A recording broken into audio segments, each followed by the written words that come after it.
I keep trying to rearrange him, but I think with the kid like this, he just doesn't bother. Yeah.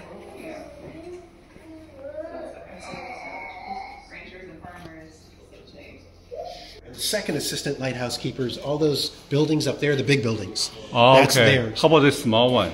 This one, it's another museum currently. Okay. But yeah, it was the blacksmith shop. Oh, really? Yes. Interesting. Yeah. And then over here was like the storage for kerosene, because originally, right now we've got a bulb in the lens. Originally it was lit with a kerosene lantern. And so the lighthouse keepers were called wickies. Okay. Because they'd have to taper the wick and make sure it was trimmed so there wasn't too much soot. Okay.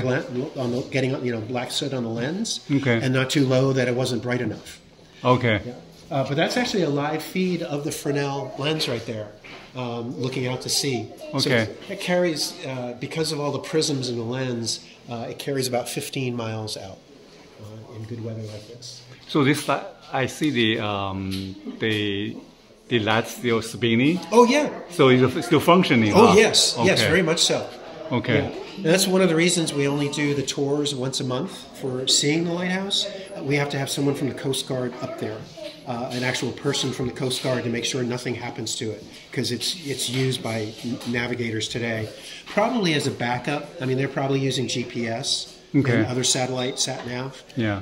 But this is still here, and now it's powered by a 1,000-watt bulb.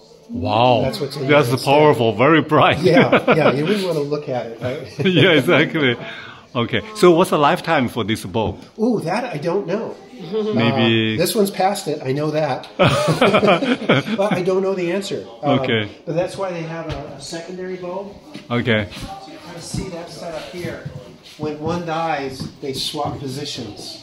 I see. They rotate it through and they swap it into position. Okay. And now there's a motor turning the lens. Okay. But in the old days, it was like a grandfather clock. Oh. There was this heavy weight, and it came down through the ceiling. It went over on a pulley and then down to here. And so they would have to crank it up to the top. Okay. And then it would last for about an hour and 45 minutes. Every hour I have to crank up. Yeah. So that's why you need people live here, huh? Yeah. Well, and then they got the great idea. They said, well, if we dig a hole, let's cut a hole in the floor, make it longer, maybe make it longer, and it'll last longer. Well, they bumped into the foundation, so then they dug this hole and cut a hole here, and they dropped down this, and they got it to last 2 hours instead of an hour and 45 minutes. So yeah, it's pretty ingenious back in the day what they could do. Exactly. Because this was built in 1909, so they were using the technology of the day. But if you come back during where are you guys visiting from? Bay Area. Bay Area? Okay. If you come back in the beginning of the month, the schedule is right there. They actually do lighthouse tours. But since this is active, we have to have someone from the Coast Guard up there making sure nothing happens to the lens. So Coast Guard right now has the ownership of this lighthouse. They own operation of the lighthouse. Okay.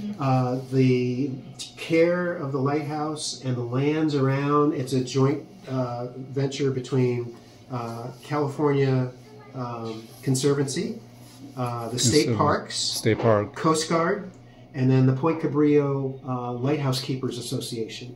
Okay. And that's who we volunteer for. So that's and so anything that people have been buying in here, that just it's a nonprofit. It just supports all the maintenance going on. Okay, I see. So what happened years ago, Coast Guard still had people living in the homes up there, and so they built new homes for them in Noyo Harbor up in Fort Bragg.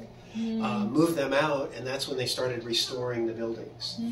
So, and you can actually stay in the buildings. They're available to. As a matter of fact, there's raffle things over there if you want to try for your luck at a raffle to win a stay. But the big homes can handle 8 people. And then there's a couple of homes that can handle just like 2. And so, but compared to the prices of hotels in this area, they're a deal. That's our home.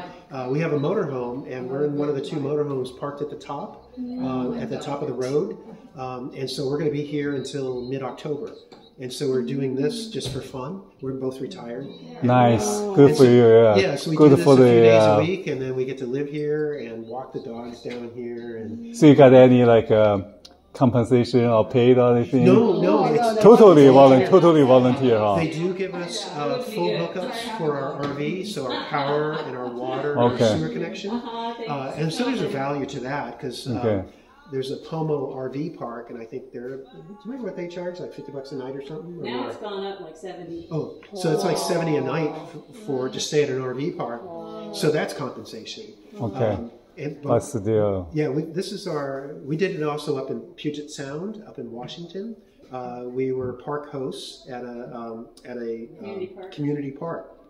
And so we like doing it for a nonprofit like that because it just helps them out. There's no money exchanged, you know. That's good for California. Yeah. Yes. And it's fun. We get to meet people and talk Yeah, to them. exactly. Yeah. So